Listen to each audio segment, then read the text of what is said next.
شیخ العرب والعجم عارف باللہ حضرت والا رحمۃ اللہ علیہ فرماتے ہیں کچھ نصیحتیں کرتا ہوں. حضرت والا کی نصیحتیں ہیں, اللہ تعالیٰ مجھے اور ہم سب کو عمل کرنے کی توفیق عطا فرمائے. فرمایا کہ اس وقت چند مزید لیکن مختصر معروضات اور گزارشات کرنی ہے. نمبر 1, نماز باجماعت پڑھنا, داڑھی رکھنا, ٹخنے کھلے رکھنے کا اہتمام کرنا.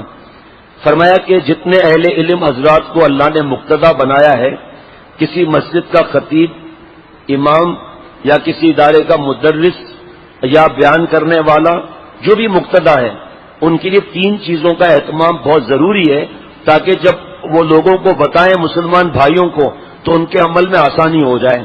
ایک مٹھی داڑھی سامنے سے رکھنا, دائیں سے رکھنا, بائیں سے رکھنا. یہ داڑھی کا بچہ پورا, اور بعض لوگ کاٹ کر یہاں تک لے آتے ہیں.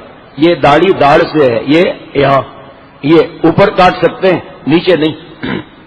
اور بعض لوگ یہاں سے اوپر سے کاٹ دیتے ہیں, نہیں, یہ جو بال نکل رہے ہیں نا نیچے, ان کو کاٹ سکتے ہیں ہم. اس کے بعد شیمپو کریں, تیل لگائیں, کنگھی کریں, ایسے داڑھی رکھیں کہ دوسرے کو توفیق ہو. اب جب مقتدی داڑھی کاٹیں گے تو وہ کیسے بیان کریں گے کہ ایک مٹھی داڑھی یہاں پکڑنا, یہاں رکھیں. اب جب داڑھی ایک مٹھی سے کم ہوگی تو اس کی ہمت ہوگی کہ صاحب میری داڑھی اندر جاتی ہے, یہ دیکھیے ایک مٹھی سے اس ٹھڈی کو مائنس کر کے ایک مٹھی اپنی ہو, سامنے سے ایک مٹھی داڑھی دائیں سے, ایک مٹھی داڑھی بائیں سے, تینوں طرف سے ایک مٹھی داڑھی رکھنا اور داڑھی کا یہ بچہ رکھنا چاروں ائمہ کے نزدیک واجب ہے. چاول برابر کم کرنا, داڑھی مڈانا حرام ہے. اپنی جب داڑھی چھوٹی ہوگی تو کیسے بتائے گا؟ جن کی قدرتی کم ہے وہ تو نظر آ جاتا ہے, قدرتی کم ہے ان کا ثواب وہی رہے گا. تو جب یہ بات نہیں کرے گا تو لوگوں کو محروم کیا اس نے داڑھی سے, کیسے بتائے گا؟ اپنی مونچھیں بڑی بڑی ہیں, کنارہ چھپا ہوا ہے, اس کی ہمت ہوگی کہ صاحب یہ کنارہ کھلا رہے. بعد میں کوئی بھی گلے لگ کر کہے گا برا نہیں ماننا, آپ تو ہمارے امام ہیں, آج آپ نے جمعے میں یہ بیان کیا اور آپ کا اپنا یہ کنارہ چھپ رہا ہے. آپ اس کا مطلب چاہتے ہیں ہم بے ادبی نہیں کریں گے؟ بے ادب کہہ سکتا ہے, ہمارا کیا واسطہ بھائی؟ ایک تو وہ بیان ہی نہیں کرے گا, اگر کر بھی لیا تو کیا فرق پڑتا ہے؟ ہو سکتا ہے وہ اپنے لیے بیان کر رہا ہے تاکہ بار بار کہوں گا تو میں بھی ایک دن مونچھیں اڑا دوں گا. بھائی گھر اول, بیوی اول, اولاد اول, پڑھائی اول, تنخواہ اول, بزنس اول, صحت اول, میڈیسن اول, ڈاکٹر اول اول اول گنتے جاؤ, اور دین چلتا ہے. مجھے اول نمبر کیوں نہیں؟ شیخ سے رابطہ کمزور ہے, شیخ کو بتائے میں کیوں مجھے نہیں کاٹ رہا ہوں. شیخ بتائیں گے شیخ مجھے ہمارے وہاں برادری میں, ہمارے گاؤں میں, ہمارے قبیلے میں جو مونچھیں کاٹتا ہے اس کو ہجڑا کہتے ہیں اور مونچھے والوں کو مرد کہتے ہیں. تو ہم ان سے کہیں گے میرے بھائی یہ مونچھے ہجڑے کو لگا دو, وہ مرد ہو جائے گا, آپ کا صدقہ جاریہ ہو جائے گا. پھر جب دوسری مونچھ ہے تو دوسرے ہجڑے کو ہدیہ کر دو, وہ بھی مرد ہو جائے گا. وہ ہنسے گا, کہے گا اچھا اچھا ابھی اڑاتا ہوں. صحابہ رضوان اللہ علیہ مجمعین کا داڑھی کے وجوب کتاب میں لکھا ہے, یہ جلد نظر آتی تھی, اتنا صاف کرتے تھے. اول نمبر کیوں نہیں؟ وجہ بتائیں. حالانکہ اول نمبر والے کو بیوی دعا بھی دیتی ہے, لیکن آپ وجہ بتاؤ. جیسے ہم آپ کو بتا رہے ہیں وجہ صاف کرنے کی, تو اگر یہ کنارہ چھپ گیا تو حدیث پاک ہے شفاعت سے محروم, حوض کوثر سے محروم, منکر نکیر غضبناک حالت میں حساب کتاب, قبر میں دردناک عذاب. تو آپ ہمیں بھی کوئی حدیث پاک دو نا. جب ہم آپ کو داڑھی کے بارے میں ثابت کر رہے ہیں کہ اللہ کا حکم بھی ہے, تو آپ ہمیں اللہ کا کوئی حکم لا کر دکھاؤ. نعوذ باللہ کہاں سے لاؤ گے؟ آپ بتاؤ اللہ تعالیٰ انبیاء علیہ الصلوۃ والسلام کو بڑھیا چیز دیں گے یا ایسے ہی دیں گے؟ تو داڑھی بڑھیا ہے نا, جبھی اللہ نے دی نا پیارے نبی صلی اللہ علیہ وسلم کو اور سارے انبیاء علیہ الصلوۃ والسلام کو بڑھیا چیزیں جب دی. آپ کسرا اور کے سفیر دو آئے تھے حضور صلی اللہ علیہ وسلم کی خدمت اقدس میں, بڑی مونچھیں تھی. ہم سمجھتے بڑی مونچھیں یہ جو سائیکل کے ہینڈل کی طرح ہو, نہیں, یہ کنارہ چھپ گیا, بڑی مونچھ ہو گئی, ختم. دلیل ہم سے لے لو, آپ 4 اعمال ہی لے لو, آپ اس میں دلیلیں لکھی ہوئی ہیں ساری. فتوا چاہیے جتنے وہ لے لو, درجن تک تو فتوے ہیں, اور زیادہ چاہیے تو خود لے لو. ہمارے پاس درجن سے زیادہ تو ہے, لیکن احتیاطاً درجن کہتا ہوں. تو شفاعت سے محرومی معمولی بات ہے, اس کے بغیر جنت میں کہاں سے جائیں گے؟ حوض کوثر سے محرومی معمولی بات ہے.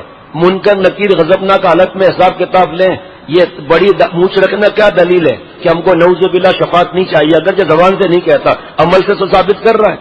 ہمارے یہاں مشینیں رکھی ہوئی ہیں, جمعے کے دن, جمعرات کو اور دنوں میں جو سنتا ہے الحمدللہ زیادہ تر 80% مونچھیں کٹوا دیتے ہیں الحمدللہ. 80%.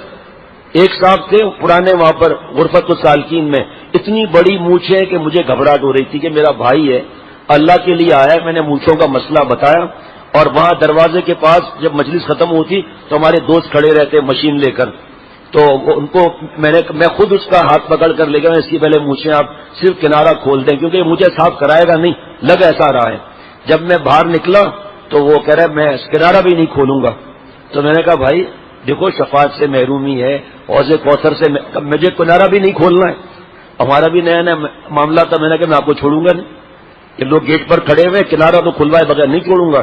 پھر میں نے کھلوا کے ہی چھوڑا کنارہ. پھر حضرت میر صاحب رحمۃ اللہ علیہ میرے مرشد ثانی کلندر وقت، ان سے میں نے عرض کیا، فرمایا تم نے غلط کیا، اللہ سے توبہ کرو، دین میں زبردستی نہیں ہے. ایک بات. دوسری بات یہ کہ جو آدمی شفاعت کی محرومی کا سن کر کنارہ نہ کھولے، خدا نہ خواستہ اگر کوئی جملہ ایسا کہہ دیتا وہ اور زبان سے دینی شعار کے بارے میں، اس بیچارے کا تو ایمان چلا جاتا اور اس کا تو نکاح ہی ختم ہو جاتا. تو توبہ کرو. تمہیں ایسا 100 دفعہ جس کو غرض عمل کرے نہ کرے، جو اللہ کی بات اور نبی کی بات پر اطاعت نہ کرے، جان کیا کھاد دے گا؟ جہاں ہمیشہ جانا ہے اس کی فکر نہیں ہے. یہ مچھیا کام نہ دے گی، گلوا کام نہ دے گا، داڑھی بنا کچھ کام نہ دے گا. کیا ہمارے پاس اعمال ہے کیا؟ اللہ پوچھیں گے کیا لائے ہو؟ ہمارے پاس کیا ہے جو بتائیں کیا لائے ہیں؟ یا رب تیرے محبوب صلی اللہ تعالی علیہ وسلم کی شفاعت لے کر آیا ہوں، حقیقت اس کو تو کر دے، میں صورت لے کر آیا ہوں. ہمارے پاس کیا اللہ عمل. حضرت والا جب یہ بیان کرتے تھے نا سکھوں کا بتاتے ہوئے، اپنی آنکھوں سے لوگوں کی آنکھوں میں آنسو دیکھیں. حدیث پاک ہے کہ جو جس قوم کی نقل کرے گا اسی کے ساتھ معاملہ ہوگا. مجھے داڑھی کٹانا کس کی نقل ہے؟ بتاؤ، خطرہ بڑھ گیا نہیں بڑھ گیا؟ بڑی مونچھیں کس کی نقل ہے؟ سکھوں کی نقل ہے. اب سنیے حضرت کس طرح سمجھاتے تھے. فرمایا کہ اگر حضور صلی اللہ تعالی وسلم نے پوچھ لیا یہ بتاؤ میرے حلیے میں کیا خرابی تھی، کیا جواب دو گے؟ کہ ہم کیا جواب دیں گے کہ اے نبی صلی اللہ علیہ وسلم آپ کے حلیے میں کوئی خرابی ہو ہی نہیں سکتی، آپ تو اللہ کے جو چاہا وہ آپ نے کیا. اچھا پھر داڑھی کیوں نہیں رکھی آپ نے، میری نقل کیوں نہیں کی، جبکہ قرآن پاک میں اللہ فتبعونی فرما رہے ہیں. آپ نے سکھوں کی نقل کی، مونچھیں رکھ لی بڑی بڑی اللہ کے دشمن کی. دوسرا سوال، اے امتی یہ بتا میں اکبر ہوں یا گرو نانک اکبر ہے؟ توبہ توبہ، اللہ کے نبی صلی اللہ علیہ وسلم آپ سے بڑھ کر حق کون ہوگا؟ آپ تو آخری نبی ہیں، اور آپ کی نبوت اور یہ وہی جو آپ لائے اللہ تعالیٰ نے آپ پر بھیجی، یہ تو قیامت تک کے لیے.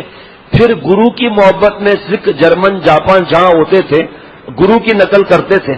اگر کوئی پوچھے سکھ سے کہ اتنی بڑی داڑھی اور مونچھیں اور پگڑ اور کرپان اور کڑا کیوں ہے، کیا چپ کرو، ہم اپنے گرو کی، ہمیں نہیں پتا کیا وجہ ہے، ہم اپنے گرو کی محبت میں کرتے ہیں. گرو کیا بیچتا ہے؟ جب نبی کے نقل پر اللہ کی محبت کا وعدہ ہے تو باقی چاہیے کیا اصل کا لکھا ہے قرآن پاک میں؟ اصل ہو سکتا ہے؟ معصوم نبی انبیاء علیہ الصلوۃ والسلام کی کوئی اصل کر سکتا ہے؟ نہیں کر سکتا. لوگ کہتے ہیں ظاہر سے کیا ہوتا ہے. ارے بھائی ظاہر کا اثر باطن پہ پڑتا ہے. یہ داڑھی ہمارے باطن کی حفاظت کی ضمانت ہے، دیر سویر ہو سکتی ہے. کس طرح ہو غلاموں کی پہچان یہ تو بتائیں. جب سرکار صلی اللہ علیہ وسلم کی صورت سے صورت نہ ملے گی تو بعض علاقے ایسے ہیں جہاں بڑی مونچھیں نہ رکھی جائیں تو وہ اللہ معاف فرمائے گالیاں پڑتی ہیں. پڑھنے دو گالیاں، طنز کیا جاتا ہے کرنے دو، ستایا جاتا ہے ستایا جائے. صحابہ رضوان اللہ علیہ مجمعین سے زیادہ کون ستایا گیا؟